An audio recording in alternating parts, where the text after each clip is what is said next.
अस्सलाम वालेकुम स्टूडेंट्स। पिछले लेक्चर में हमने डिस्कस किया था गैस्ट्रिक एसिड्स की सीक्रीशन को। आज हम एक इम्पॉर्टेंट डिजीज़ को डिस्कस करेंगे जो कि है पेप्टिक अल्सर डिजीज़। कॉमनली आपसे वाइवा में पूछा जाता है कि डिफाइन द अल्सर, अल्सर क्या होता है, what is peptic ulcer disease. तो ये बहुत ही इंपॉर्टेंट टॉपिक है। चलिए शुरू करते हैं कि व्हाट इज़ अल्सर।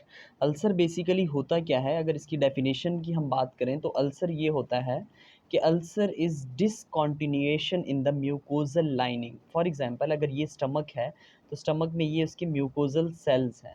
अब नॉर्मली इसकी लाइनिंग आ रही है म्यूकोजा की, बीच में डिसरप्शन हो जाए यानी कि बीच में म्यूकोजल लाइनिंग डैमेज हो जाए। जैसे इस डायग्राम में अगर देखें तो ये पूरी कॉन्टिन्यूस म्यूकोजल लाइनिंग है और ये जगह जो है वो बिल्कुल यहाँ पर ये म्यूकोजल लाइनिंग डैमेज हुई हुई है, ये जगह खाली है। तो दिस इज कॉल्ड अल्सर यानी कि discontinuity in the mucosal lining या excoriation in the mucosal lining या लॉस ऑफ म्यूकोजल एपिथीलियम, तो उसको हम कहते हैं कि ये अल्सर है।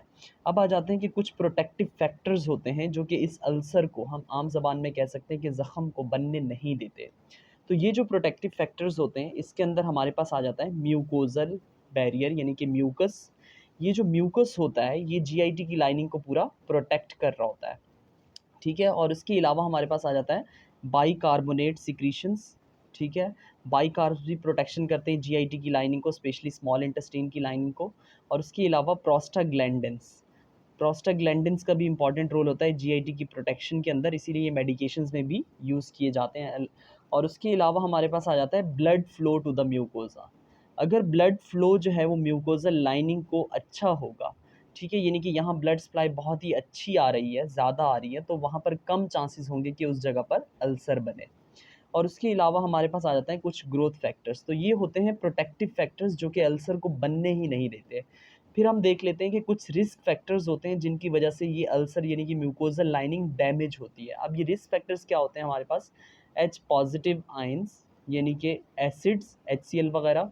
और उसके अलावा हमारे पास आ जाता है, इसके अलावा हमारे पास दूसरे रिस्क फैक्टर्स आ जाते हैं जैसे कि एच पाइलोरी इन्फेक्शंस।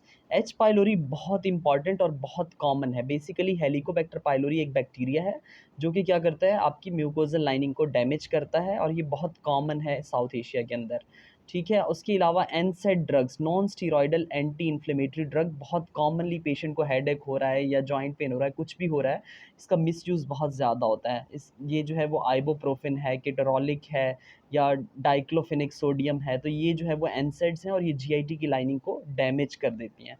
इसके अलावा कुछ फैक्टर्स हैं जैसे कि एक्सेसिव स्ट्रेस लेना, तो उसमें क्या होता है कि जीआईटी की सिक्रीशंस भी बढ़ जाती हैं, इसी तरह से एसिड की प्रोडक्शन भी स्ट्रेस में बढ़ जाती है, उसकी वजह से फिर क्या होता है, जीआईटी के अल्सर्स बनते हैं।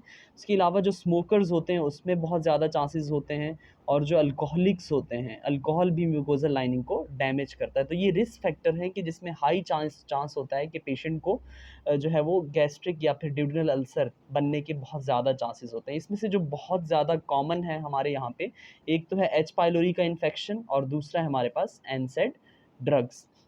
हम पेप्टिक अल्सर डिजीज़ को दो चीज़ों में क्लासिफाई करते हैं, एक हमारे पास आ जाते हैं गैस्ट्रिक अल्सर और दूसरे हमारे पास आ जाते हैं ड्यूडेनल अल्सर। ये अकॉर्डिंग टू लोकेशन है। अगर मैं यहाँ बात करूँ, ये जो है वो जीआईटी की स्टमक की लाइनिंग है। अब यहाँ पर ये जो है वो अल्सर कहलाएगा, यानी कि यहाँ पर डिसरप्शन हो गई है या डिसकॉन्टिन्यूशन हो गई है म्यूकोजा की। अब होता ये है कि यहाँ पर जो एसिड प्रोड्यूस हो रहा था, यानी कि जो parietal cell normal acid produce करते हैं, एच पॉजिटिव आयन, यहाँ से HCl निकला, तो वो रिवर्ट बैक हो जाता है और यहाँ से फिर रीएब्जॉर्ब हो जाता है, यहाँ से जहाँ डिसकंटिन्यू म्यूकोजा की वहाँ से वापस ब्लड में चला जाएगा। तो इस तरह क्या होगा, यानी कि HCl या फिर H पॉजिटिव आइंस थोड़े से स्टमक में कम हो जाते हैं।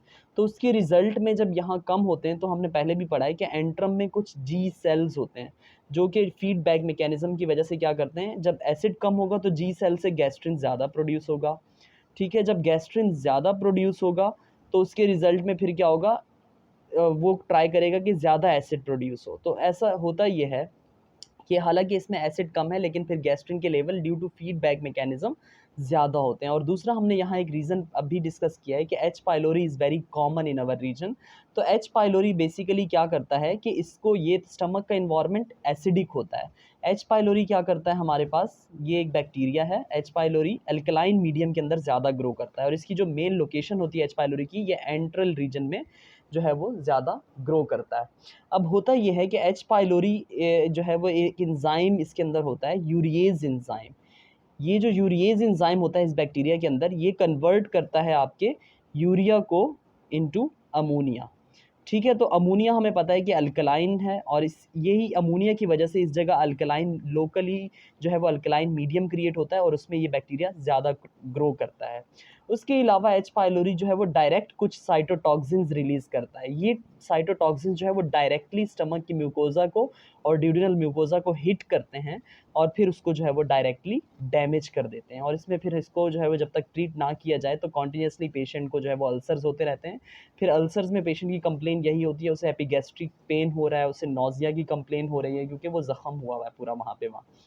इसके अलावा जो है वो ब्लड लॉस वगैरह हो सकता है उस अल्सर से, डार्क कलर स्टूल्स आ सकते हैं, तो ये जो है वो पेप्टिक अल्सर डिजीज़ के अंदर होता है।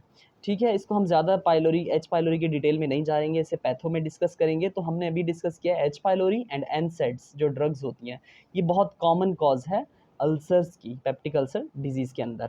उसके अलावा हमारे पास आ जाते हैं ड्यूडेनल अल्सर्स। ये जो ड्यूडेनल अल्सर्स होते हैं ये फर्स्ट पार्ट ऑफ ड्यूडेनम के अंदर बहुत कॉमन होते हैं, क्योंकि स्टमक से जो एसिड प्रोड्यूस हो रहा था, ठीक है, वो जो एच पॉजिटिव आइंस या HCl आ रहा होता है स्टमक से, वो डायरेक्टली जब ड्यूडेनम के अंदर आता है तो होना तो ये चाहिए कि पेनक्रियाटिक सिक्रीशन से हमारे पास नॉर्मली क्या होता है, वहाँ से बाइकार्ब आता है। तो वो जो बाइकार्ब आता है वो फिर न्यूट्रलाइज कर देता है इस एसिड को। लेकिन अगर किसी भी रीज़न की वजह से, जैसे अगर जो है वो किसी भी रीज़न की वजह से बाइकार्बोनेट कम हो जाए और HCl जो है वो स्टमक ओवरलोड करने लग जाए, तो फिर उसकी वजह से क्या होता है कि ये एच बाइकार्बोनेट इतना ज़्यादा नहीं है कि वो न्यूट्रलाइज़ करे इस एसिड को। तो फिर जब एसिड ज़्यादा होगा, वो जो है वो फिर क्या करेगा, डायरेक्टली जो है वो म्यूकोज़ा ऑफ द ड्यूडेनम को डैमेज कर देगा। तो फिर इस तरह से जो है वो म्यूकोजल ड्यूडेनल अल्सर्स बनना शुरू हो जाते हैं। और दूसरा यहाँ पर यही कॉज जो हमने पहले भी डिस्कस किया है, एच पाइलोरी जो है वो साइटोटॉक्सिन्स रिलीज़ करता है, और ये भी जो है वो फर्स्ट पार्ट ऑफ ड्यूडेनम के अल्सर्स को बहुत कॉमनली करवाता है। अब होता ये है कि यहाँ जब HCl बहुत ज़्यादा रिलीज़ हो रहा है स्टमक से, यहाँ पर आ रहा होता है, तो गैस्ट्रिन सिक्रीशंस जो है वो तकरीबन नॉर्मल रहती हैं, और समटाइम्स जब मील आता है तभी अबव नॉर्मल होती हैं। बाकी जो है वो क्या होता है, एच पाइलोरी एक और इम्पॉर्टेंट काम यहाँ ये करता है ड्यूडेनल अल्सर्स के केस में, कि वो जो है वो सोमेटोस्टेटिन को इनहिबिट कर देता है। हमने पहले भी डिस्कस किया था कि सोमेटोस्टेटिन का इनहिबिटरी इफेक्ट होता है GIT के ऊपर, यानी कि ये जो है वो क्या करता है, HCl को जो है वो कम कर देता है और GIT की सिक्रीशंस को ओवरऑल सोमेटोस्टेटिन कम करता है, और होल GIT म्यूकोजा से जो है वो ये रिलीज़ होता है। अब होता ये है कि एच पाइलोरी क्या करता है, कुछ ऐसे साइटोटॉक्सिन्स रिलीज़ करता है जो सोमेटोस्टेटिन को ही ब्लॉक कर देते हैं। तो जब सोमेटोस्टेटिन ही ब्लॉक हो जाता है तो इसका इनहिबिटरी इफेक्ट जो होता है सोमेटोस्टेटिन का, वो लॉस हो जाता है। तो उसके रिजल्ट में फिर क्या होगा, HCl की प्रोडक्शन जो है वो बहुत ज़्यादा बढ़ जाती है। और उसके अलावा फिर क्या होता है, HCl की प्रोडक्शन जब इतनी ज़्यादा बढ़ जाती है कि बाइकार्बोनेट जो है वो उसको प्रॉपरली न्यूट्रलाइज भी नहीं कर पाता। जब इसको न्यूट्रलाइज़ नहीं कर पाता और एसिड जो है वो ड्यूडेनम में अंदर ज़्यादा आ जाता है, तो फिर ज़्यादा चांसेस हैं कि ड्यूडेनल म्यूकोज़ा के अंदर अल्सर बन जाए। एक और इम्पॉर्टेंट छोटी सी बात है जो हम पहले भी डिस्कस कर चुके हैं, एक सिंड्रोम होता है जिसको हम कहते हैं ZES, ज़ोलिंगर एलिसन सिंड्रोम। इस सिंड्रोम के अंदर होता क्या है कि जो पेनक्रियाज होता है हमारे पास नॉर्मली, ठीक है, पेनक्रियाज के जो है वो क्या होता है, इसमें एक ट्यूमर बन जाता है। ठीक है, अगर फॉर एग्जांपल ये मास है या ट्यूमर है, जो कि गैस्ट्रिन प्रोड्यूसिंग ट्यूमर होता है, जो कि कॉन्टिन्यूसली क्या प्रोड्यूस करता है, गैस्ट्रिन। और हम पहले भी पढ़ चुके हैं कि गैस्ट्रिन क्या करवाता है, पैराइटल सेल्स को ट्रिगर करता है स्टमक के। फॉर एग्जांपल अगर ये स्टमक है, ठीक है, तो ये गैस्ट्रिन जाके स्टमक के अंदर से क्या करवाएगा, बहुत ज़्यादा एसिड को प्रोड्यूस करवाएगा।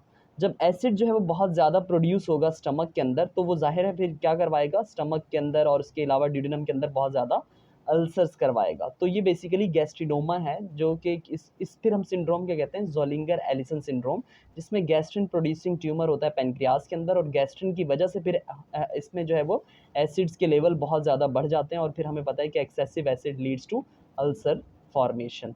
तो ये जो है वो हमने पेप्टिक अल्सर डिजीज़ को डिस्कस कर लिया है। इंशाल्लाह नेक्स्ट लेक्चर में हम पेनक्रियाटिक सिक्रीशंस को डिस्कस करेंगे।